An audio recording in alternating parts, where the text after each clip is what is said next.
She had been carrying the wrong man's secrets for 3 years before she ever stood inside the Greystone Keep, and in all that time, the only thing that had kept her alive was a habit so small most people would not have called it a skill. She remembered everything, not in the way scholars remember, with systems and categories and ink-stained fingers arranging facts into rows. She remembered the way water remembers the shape of a vessel, completely, without effort, without choice.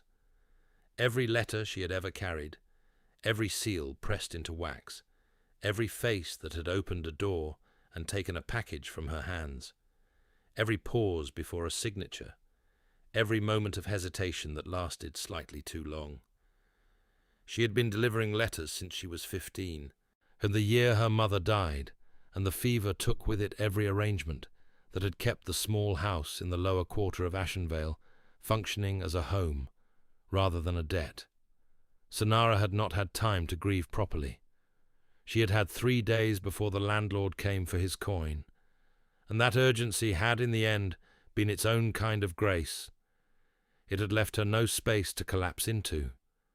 She had gone looking for work the morning after they carried her mother out, and the courier network had taken her on because she was small and still, and moved through the city like someone who had learned very young that the best way to survive a space was to not draw attention to yourself inside it. She was, had she any reason to notice it, striking in a way that was easy to underestimate. The dark auburn hair fell in a thick braid past her shoulder blades, and came loose at the temples the way it always did by midday. She was too often busy to stay still long enough for a braid to hold. Her face had the clean architecture of beauty through precision rather than softness. High cheekbones, a jaw slightly too determined for prettiness. Dark eyes that moved over a room the way a scholar moves over a page. She was slender and carried herself with the straightness of someone who had learned to take up exactly as much space as required. In the lower quarter, no one had thought to mention it. There were more urgent things than the appearance of a girl who delivered letters. She had a small leather journal, bought with the first coin she earned, in which she had begun recording her routes. The routes became deliveries, and the deliveries became patterns. The patterns, over 3 years, became something she did not have a word for. A map of the city, drawn not in streets and squares, but in the movement of information between people, a living document of who was communicating with whom, and through which channels and with what frequency. She had not built it as intelligence.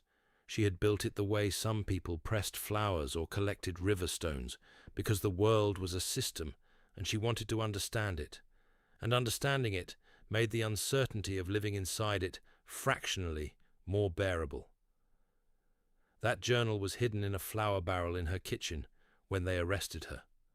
The night they came, there were 4 of them, and they did not knock.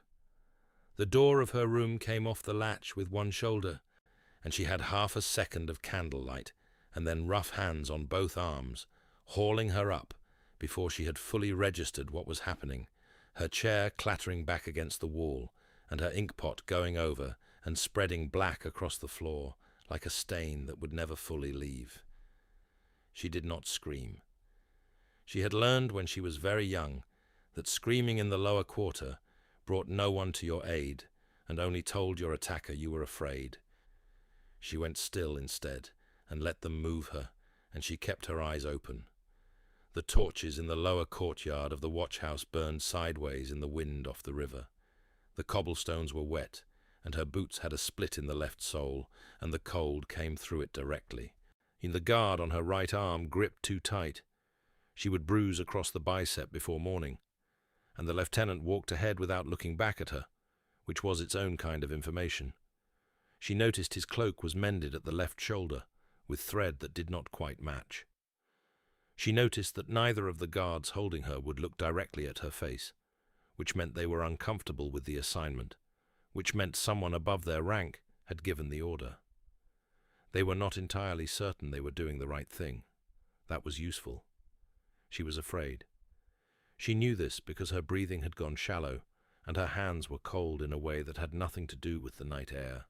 But fear, she had learned, was information. And the information her fear was giving her now was this: they did not know what she had actually done. They knew only what they had been told to find. The accusation had come from Lady Orveth, wife of Councillor Orveth, who governed the eastern trade routes, from a large stone house at the top of the merchant district, and whose correspondence Senara had been carrying for 14 months. The sealed letter they had recovered, the one bearing the contents of the northern garrison rotation, the one they were calling evidence of espionage against the crown, had been pressed into her satchel at the market gate 3 months prior by Orveth herself, with the instruction that it was correspondence for a cousin in the hill district. Senara had delivered it without opening it. This, she now understood, had been the mistake, not the delivering, and the not opening. "You'll go before the Alpha King Draeven at dawn," said the guard captain, in the flat tone of someone who delivered this sentence often enough that it had stopped meaning anything to him. "Espionage against the crown carries a single sentence under the Greystone Accord. I expect you know what that is." She did. She spent the night on the stone floor of the holding cell, with her back against the cold wall, and her knees drawn up, and her eyes open, not sleeping, not weeping, thinking, which had always been the thing she was best at, and which now felt like the only tool left to her. She had 3 hours until dawn, and one story to construct, a story that was true enough to survive the scrutiny of a king's court, and incomplete enough to protect the people she had actually been working for, not Orveth, not any foreign power. The river merchants of the lower quarter, who had hired her 8 months ago, not to gather intelligence for an enemy kingdom, but to track which council lords were diverting trade tariffs into private accounts and by what mechanism. She was not a spy for anyone's crown. She was an auditor with no legal standing, a courier who had followed a pattern until it became a crime, and absolutely nowhere to go but forward. The problem was that this distinction would require proof, and her proof was in the flour barrel. She had seen Draeven once, at the winter levy procession 6 months prior, when she had been cutting through the main thoroughfare on a delivery, and had paused at the corner as the royal column passed. He had not ridden with ceremony, no heralds, no distance-keeping guard formation, just the king, when in riding leathers worn at the elbows, on a grey horse that moved with the controlled ease of an animal that trusted its rider entirely. She had noticed his hands on the reins, controlled, not tense, the hands of someone who had held power long enough that it no longer needed demonstrating. She had noticed the wolf, not caged, not leashed, a pale grey creature, the size of a young stallion, running beside the horse with its head held low and its gaze moving steadily over the faces at the street's edge. Not hunting, reading. The people had gone still as it passed, the way living things go still in the presence of something operating on a different timescale.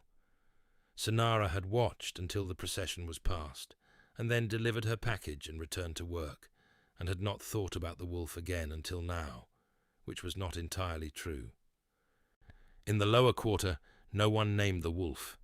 They spoke of it through its absences, weeks without a sighting at the gates, or the nights it appeared in the high keep windows.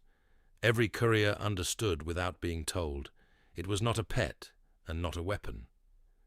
It was the other expression of the man, the part that had no patience for court performance. She thought about this as the cell window lightened toward dawn, and she arranged what she knew and what she could prove into an order that might, if the king was what she suspected rather than what she had been told, be enough. They marched her through the keep's lower passage as the sky was turning the pale grey of old pewter. The torches in the corridors burned steadier than the ones in the courtyard, sheltered and tended. The stone floors here were clean. She filed this away alongside everything else. The great hall was larger than she had expected, and somehow still compressed, still intimate, in a way she could not account for, until she understood that what was making it feel small was the man standing at the far end of it, one hand resting on the arm of the throne he was not sitting in. Draeven, Alpha King of the Greystone Accord territories. She had held the name as a legal category for 3 years. Now she stood 40 feet from the person it belonged to, and revised every assumption she had formed at a distance. He was dressed in dark wool, not ceremony, taller than she had registered from the street, broader in the shoulders, with a lateral scar on his jaw, a clean old line below his left ear, finished being a wound long ago, become a feature. His hair was black, close at the sides and longer at the crown. His eyes, finding her face across the hall, were the grey of stone after rain, not cold exactly, but carrying the memory of it. Guards flanked the entrance, a chancellor with a scroll, 2 council members at the wall with expressions of elaborate neutrality. The wolf was absent. She looked and found the absence, felt it as a note not yet played. Senara of the lower quarter, the chancellor read, accused of carrying intelligence against the crown. Evidence recovered. A sealed document bearing the northern garrison rotation, delivered by the accused to a contact in the Hill District on the 14th day of the last moon. That letter, Senara said, was placed in my bag, without my knowledge, by Lady Orveth. The silence that fell was the particular quality of silence that told her she had said something everyone in the room had been holding at a slight distance, careful not to approach. Draven's hand on the throne did not move. His eyes did not move from her face. "You name a council lord's wife before my court," he said. His voice was low, not loud, and it moved through the hall the way sound moves through stone, without effort, finding every corner, with nothing offered as evidence. "I have a journal," Senara said. She kept her voice level. She had been a courier for 3 years, and she had delivered difficult news before, and the trick was always the same: commit to the truth fully, before you have time to become afraid of it. 3 years of recorded deliveries, seals, routes, recipients, dates. 43 deliveries across 14 months that were commissioned specifically by Lady Orveth. Routes, timings, and a description of each recipient's response, sufficient for a competent chancellor to cross-reference them against the Eastern Trade Tariff records and find a discrepancy that has been growing since the 2nd year of Councillor Orveth's appointment. The chancellor looked at the king. Draven looked at her. "Where is this journal?" the chancellor asked. "Hidden," Senara said. "It remains hidden until I receive written confirmation that the charge of espionage against the crown is suspended pending investigation of the actual source of the letter." She was aware, at some remove, that she was standing in front of an Alpha King at dawn, having not slept, in a dress she had worn for 2 days, making demands. She was also aware that this was the only position available to her, and she had stepped into it fully, and there was a particular kind of freedom in having no better option. It stripped away the temptation to hedge. Draven studied her for a long moment. His expression did not change in any way she could easily label, but the quality of his attention shifted, sharpened, perhaps, or deepened, and she filed that away too. "Take her to the East Tower," he said. "A room, a meal. She is not a prisoner. She is a person of interest."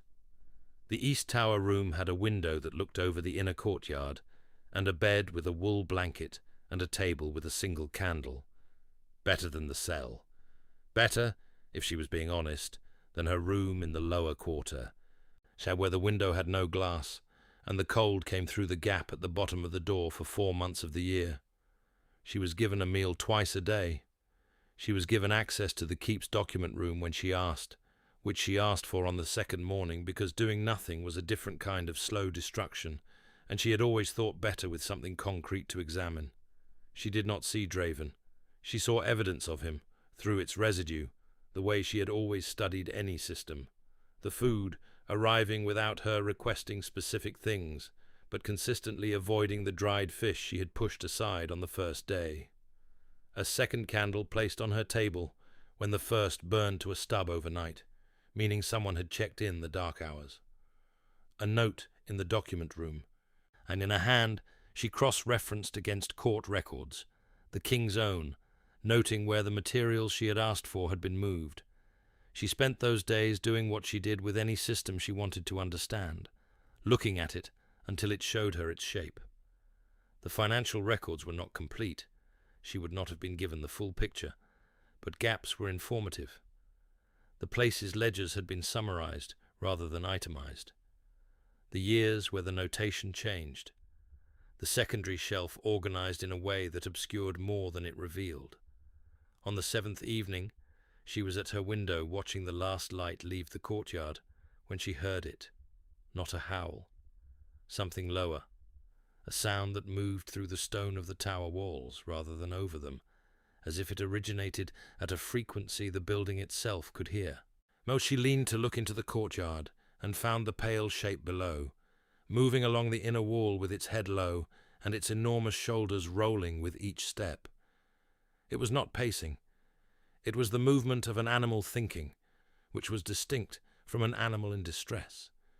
She had spent enough time watching the lower city's stray dogs to understand the difference. She watched without moving. The wolf stopped. It turned its head up and looked directly at her window, not in the searching, scanning way of an animal reading a perimeter, but with the quality of having already known exactly where she was. She did not look away. It held her gaze for a moment that felt genuinely outside the normal movement of time, and then it turned and walked on, and she stayed at the window for a long time after it had gone, and aware of something having shifted that she did not yet have a word for. The next morning, a pot of ink and a blank journal appeared on her table. No note. Leather cover, tooled with a simple border, quality she could not have afforded at the market. She spent nearly an hour holding it before she opened it and began, because beginning felt significant in a way that required sitting with it first. Draeven came to the document room on the 9th day. She did not hear him enter. She registered his presence first, as a shadow falling across the edge of the table where she was working, and looked up to find him standing in the doorway without announcement, in dark wool, with his sleeves pushed to the elbows, the same quality she had noticed in the great hall, and the quality of someone who dressed for work rather than for being observed performing it. He looked at what she had spread across the table. Grain import records, tariff schedules, the ledger pages she had been cross-referencing for 6 days. "You found something else?" he said. 3 years ago, she said, a substantial quantity of winter grain was recorded as imported from the northern provinces. The tariff was paid, correctly, with the right notation. But the northern provinces had a crop failure that year. I know this because I was carrying correspondence in that district the following winter, and I remember the price of bread in the market there. She turned the ledger so he could read it. Someone paid a tariff on grain that did not exist, to explain the movement of coin that also did not exist in the way it was recorded. It is a second channel, separate from Orveth's scheme, and it is older. He looked at the ledger. He pulled out the chair across from her and sat down. "Show me," he said. They worked until the candle burned past the point where it gave good light, and then someone, she did not see who, replaced it, and they worked further. She explained the pattern she had found in the grain records, and then, because the grain records connected to the river merchant accounts, she explained the river merchants, and because that required explaining why they had hired a courier to track council activity in the first place, she explained the whole of it, 3 years of deliveries, and what she had noticed, and why she had written it down, and what she had understood by the end of it. And he listened in the way she had come to understand was characteristic of him, fully, without interrupting, without the performing of attention that most people did when they wanted you to see that they were listening. He asked questions at intervals that told her he had been following closely, and had reached the same logical points she had. "The merchants hired you to track where their tariffs were going," he said. "Specifically, Which council accounts were receiving distributions that were not correctly apportioned? Yes. And you did this by remembering, she said, what I carried, who sent it, who received it, and in what context. Over time, the picture becomes legible. The way a river's path becomes legible if you follow it long enough. You're not a spy, he said. The candle between them had burned to a third of its length. No, she said. You are, he said slowly, as if working towards something. Something the city produced without intending to. Someone who moves through it without being noticed by it, and who, as a direct result, has noticed everything about it. She was quiet for a moment. Someone who should have opened the letter, she said. Something moved in his expression then. The warmth she had first registered in his voice, low, real, resident in a register that she suspected most people in his court never encountered, because it was not a register produced for an audience. The wolf came to your window, he said. She steadied herself carefully. I know. He does not do that. A pause. He has not done that since. He stopped, said only, a long time. She understood what it cost him to say that, not the information itself, but the act of saying it, of allowing something to be named that he had kept unnameable, perhaps because naming it made it real, and real things could be taken from you. I didn't look away from him, she said. He looked at her then, not the assessing look of the great hall, not the focused attention of the document room. Something else, the same quality as the wolf's gaze from the courtyard below, the particular directness of something that has decided. The candlelight caught the auburn of her hair where it had come loose from the braid, the way it always did when she had been working for hours, and he looked at it for a moment before he looked at her eyes, and she thought, he has not been looking past her the way the rest of the city had. He had been looking at her specifically, from the beginning. The journal, she said. I'm into the quiet. I want to retrieve it. Of course, he said, and there is a second channel in the grain records that is not yet resolved. I know, he said, and the secondary shelf system in this room was organized incorrectly, he said. I am aware. She looked at him. I had hoped, he said carefully, with something that was not quite wryness but was cousin to it, that someone would eventually come and tell me where it had gone wrong. She held that. Outside, the keep had gone to its night sounds, the distant change of the watch, the wind finding its way through the courtyard. In the document room it was warm and still, and the candle threw a light that made everything near and legible. 3 nights before the arraignment, Senara woke to the sound of boots on the stairs, not the keep's night guard, whose rhythm she had learned, but faster, more of them, stopping outside her door.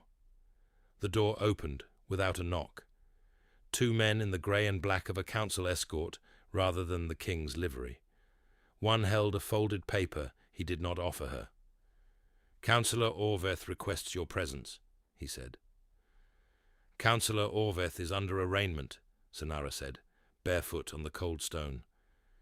She does not have the authority to request anything from anyone in this keep. The man with the paper was large, and accustomed to size being sufficient argument. She stood up slowly and ran the calculation. The corridor outside her room was not wide. 2 men filled it, stairs dark behind them, and she was without her cloak, and there was exactly one way out of this corridor, and it was through them. She had gone before an Alpha King at dawn with nothing in her hands before. She had nothing in her hands again. I'll come as far as the guard post at the base of the east stair, she said, where I'll ask the night guard whether the king has authorized this escort. She'll reason you to a standstill before dawn, said a voice from the far end of the corridor. Draven stood at the top of the east stair, fully dressed, the wolf at his heel with its pale eyes on the 2 men. Neither of them lingered. How did you know? She asked when they were gone. He told me, Draven said, meaning the wolf, and she filed that alongside everything else she was learning about how this system worked. She stood in the corridor a moment, barefoot on cold stone, recalibrating. "Thank you," she said. He inclined his head, turned, stopped. "The room has a second bolt. It requires a key." He held one out, iron, old, unornamented. "I had it found." She took it. "The arraignment is in 3 days." "I know," he said, "and the grain records still have an open channel. I'll have the preliminary traced by morning." He looked at her once more, directly, without performance, and then he was gone, and she locked both bolts and opened the ledger and worked until the sky went grey. Lady Orveth's arraignment before the full court came on the 12th day. Senara stood at the side of the great hall and watched the woman enter. Orveth had composed herself carefully. She wore her best gown, her chin was level, her expression rehearsed for exactly the posture of someone wrongly accused and confident in her vindication, as she had clearly calculated that the girl from the lower quarter would not have proof enough to hold. She looked at Senara once, as the charges were being read, and the composition faltered. The journal was presented. The cross-referenced tariff records were presented. 3 of the river merchants had come forward once assured of the king's protection, and their testimony was presented. The full 14 months of correspondence, route by route, seal by seal, were laid before the court. "You were nothing," Orveth said, when the weight of it had settled into the air of the hall, and the council members at the wall had gone very still. She looked at Senara directly, not at the king, not at her own advocates, at Senara, with the specific anger of someone who had been defeated by something they had dismissed. A courier, was a ghost in the lower quarter, who carried other people's messages and did not even have the sense to read them. "I didn't read them," Senara said. "I remembered them." Draeven delivered the judgment without ceremony. He stood beside the throne rather than in it, as he had at the beginning of all this, and his voice moved through the hall without effort. The sentence was not death. It was removal, from the council, from the title, from the city. A stripping calibrated with precision. Orveth lost the position her cruelty had been built into, the platform from which she had exercised it, the audience before whom she had performed it. She was left intact and without recourse, which was, Senara thought, more disquieting than a simpler ending would have been. When the hall had emptied, the council members departing with the particular speed of people who needed to recalibrate their positions privately, Senara remained at the wall, working out what came next. The lower quarter, the flour barrel, the small house and the roots she knew, and the life she had been sustaining, carefully, for 7 years. Draeven came to stand beside her, not in front of her, not at any formal distance, beside. "There is a position," he said. She had thought, since the document room, about what he might say. She had not been able to decide whether to be afraid of it or not. "You are describing work," she said, "not a title." "The work has no title," he said. "It has not existed in organized form before. Someone who tracks the movement of information through the kingdom's structures, who reads patterns in financial records and correspondence and the gaps between them, who can identify when something is not where it should be and understand why." "Someone the city does not notice," she said, "until they already understand it." "Someone," he said, "who is not a spy." "No," she said, "not for any of the kingdoms you were afraid of." "No," he said, and then quietly, "for mine, if you're willing." The wolf appeared at the far entrance to the hall. She did not see it enter. It was simply there at the threshold, the way it seemed to be simply anywhere, all at once, without transition. It moved down the length of the hall without hurrying, its pale head held level, and stopped beside Draeven, and pressed its shoulder against his hand. His hand settled on it. Not a command, a recognition. The wolf turned its great head and looked at Senara. She looked back. "The document room," she said. "The secondary shelf. needs to be restructured from the foundation. The current system obscures more than it organizes. "I'll arrange access," he said. "And the grain record channel is not closed. There's a second party still unidentified." "I know," he said. "I've been waiting to find someone who could follow it." She was quiet in the hall, in the grey morning light that came through the high windows and made everything honest and specific. The banners hanging still in the cold air, the wolf warm and solid and present at their side. "I'll start today," she said. He did not smile, but something shifted in him, the particular quality of someone who has been braced against a thing for a long time and has just set it down. She felt it the way she had felt the wolf's gaze from the window, directly, and without pretending she had not.